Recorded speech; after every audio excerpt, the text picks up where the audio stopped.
on the moral fiber of both the people who administer the programs and the people who are supposedly benefiting from it. For the people who administer it, it instills in them a feeling of almost godlike power. For the people who are supposedly benefiting, it instills a feeling of childlike dependence. Their capacity for personal decision-making atrophies. The result is that the programs involve a misuse of money. They do not achieve the objectives which it was their intention to achieve. But far more important than this, they tend to rot away the very fabric that holds a decent society together.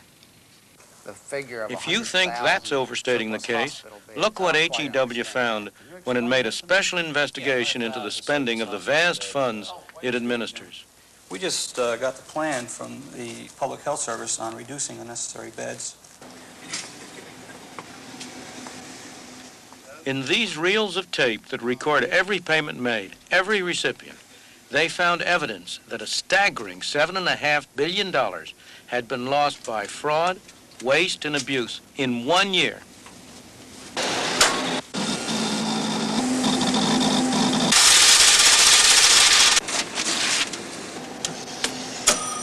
Doctors, building contractors, hospitals, schools, welfare recipients, everyone had been fraudulently dipping into the pot, and the investigation isn't over yet. The inevitable consequence of having a huge pot of taxpayers' money is that all of us want to get our hands in it. You can be sure that we'll all be able to find very good reasons why we should be the ones to spend somebody else's money. Somebody or other put up a good case for spending taxpayers' money to subsidize rents in New York City, including the rents of these apartments. The people who occupy these apartments pay something like $200 a month less than the market rent. And that subsidy comes out of the taxes of people, most of whom are much poorer than the people who live here. It's not unusual for this sort of thing to happen when government tries to do good with our money. Look at what happened in Chicago.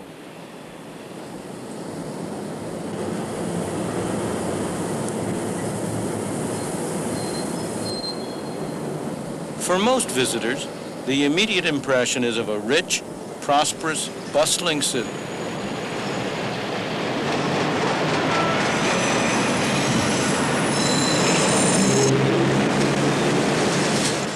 But like every large city in America, it has its problem areas, overcrowded slums breeding poverty and crime.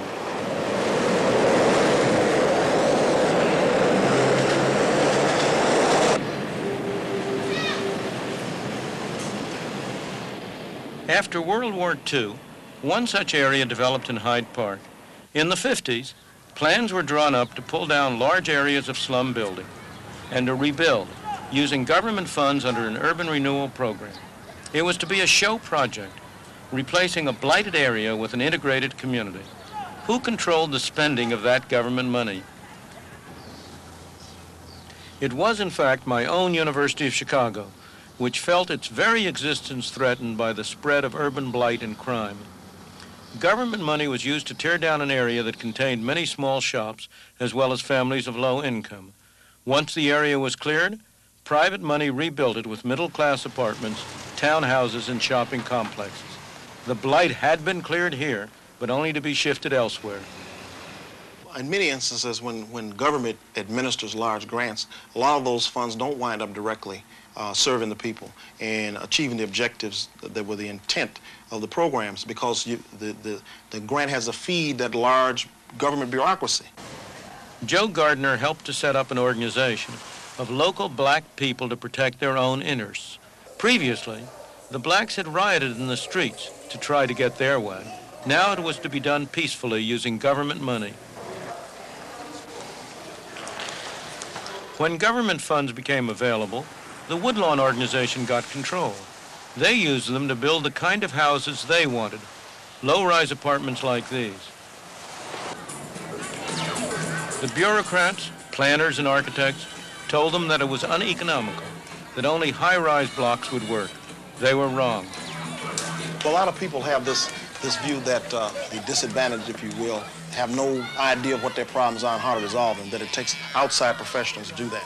And we say that's baloney, because the outside professional does not feel in his gut what a woman on welfare with 6 kids living off $100 a month in a deteriorated building feels. She can come up with solutions much better than a bureaucrat.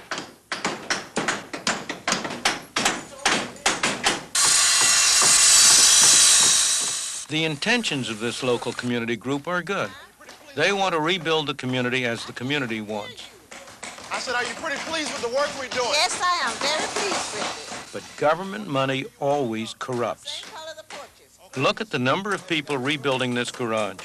It doesn't make sense, except that these are CETA workers paid for by taxpayers' money. Government funds have allowed the organization to take over a whole area of Chicago. They now have their own supermarket.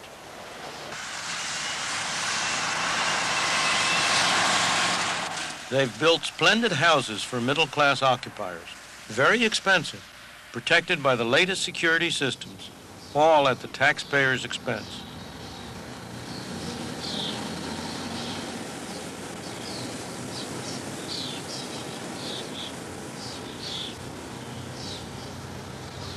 In a sense, TWO is rapidly becoming a mini-government. At this particular point, we have approximately 400 employees. We have an operating budget of in excess of $5 million a year. So we are large. Large and expanding. Their next project is to redevelop this site. And that's only the first step in a 20-year plan that will cost $220 million, most of it coming from the taxpayers. In the South Bronx, they're very familiar with government protection, like the rent controls that made it uneconomic for landlords to maintain their buildings. They've moved out and the vandals have moved in. The South Bronx is an area where many of the people are on welfare and where the crime rate is high. But all this could change. A group of local people has begun to renovate these buildings, to build new homes. They call themselves Sweat Equity because at first sweat and effort was all they could put into the project. Only later did they accept a small government grant. How long ago did you start working on this building? 4 months ago. On this building, right here. And I take it what you're going to do is gut the whole thing from beginning to end. Right, totally gutted. And you'll have to rewire. Put new walls up, new floors, new ceilings, new everything. Worked in the winter, worked in the summer, worked when I had the chance to work. How many people have you got working here? A good 40 people. How do you keep them working? You know, some of them must want to get tired of it and pull off and so on. So well, how do you... Try to keep them interested. We show them what could be done in the future, what will be done in the future. Mm-hmm. And they get, well, at first, it's kind of hard to prove to somebody that in the next 3 or 4 years, what will come out of it. They can't see it in the long-range term. They only see it in the short run. They need money right now, and not in 2 and 3 years. Sure. So we try to show them that it will happen. It's true they now accept some government money, but so far, they've managed to retain their original philosophy that the best way to get something done well is to do it yourself. Like what we're doing, we're bringing people out of the street, giving them something to look forward to. They have their own apartment, they'll be taking care of the area around it, they have a garden, they have something to look forward to. They can even get off welfare, we can even get them a job. So they can drop the welfare and have some self-pride. That's the whole thing about it, self-pride. Because as long as you're collecting from the government and sitting back, you have no worries. We're not sitting back, we're working. We're making that money come in. And we're putting it into our building. We're building ourselves up as well as the building.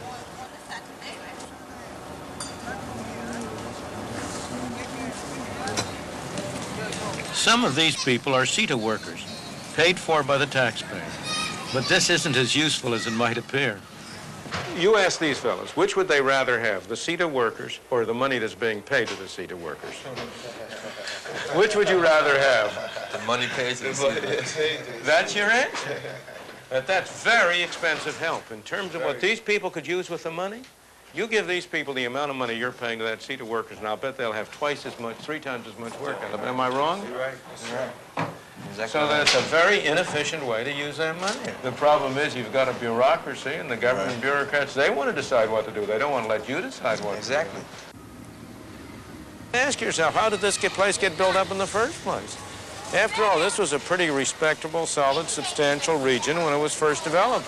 It wasn't done through a government project. It was done by people individually, having an incentive to put up these buildings and occupy them. What these people we've been seeing here are doing is they're trying to restore that feeling and that attitude.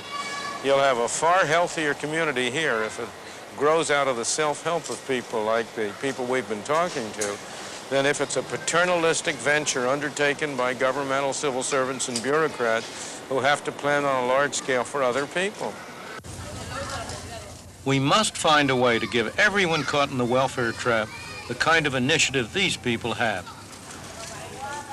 The best, or should I say the least bad solution I have ever been able to devise is something called the negative income tax. This is the idea that we should get rid of a large part of the welfare bureaucracy and of the demeaning rules, that we should help people who are poor fundamentally by giving them money. With the positive income tax, you're entitled to a certain amount of personal exemptions and deductions, and above that amount you pay tax. But suppose you have no income. Under a negative income tax, a fraction of your unused exemptions would be paid to you by the government, guaranteeing at least a minimum income. If you earned something, you'd still get a fraction of your unused exemptions, and you'd end up better off. As your earnings rose, the supplement to your income would become smaller and smaller until your earnings equaled your exemptions. At that point, you'd break even, neither paying tax nor receiving a subsidy. It's not an ideal system. It's not the system we might have liked to get into, but it's a system which would have the effect of eliminating the separation of the society into those who receive and those who pay, a separation that tends to destroy the whole social fabric. It would mean that we could each of us take advantage of opportunities that opened up without fearing that if by some chance we lost our jobs, it would be a long time before we could get back on assistance. It would be a system that would give all of us an incentive gradually to improve our lives, would perhaps enable us over time to work ourselves out of the kind of mess we've gotten ourselves into. A mess we've gotten ourselves into for the very best of motives, but with the very worst of results.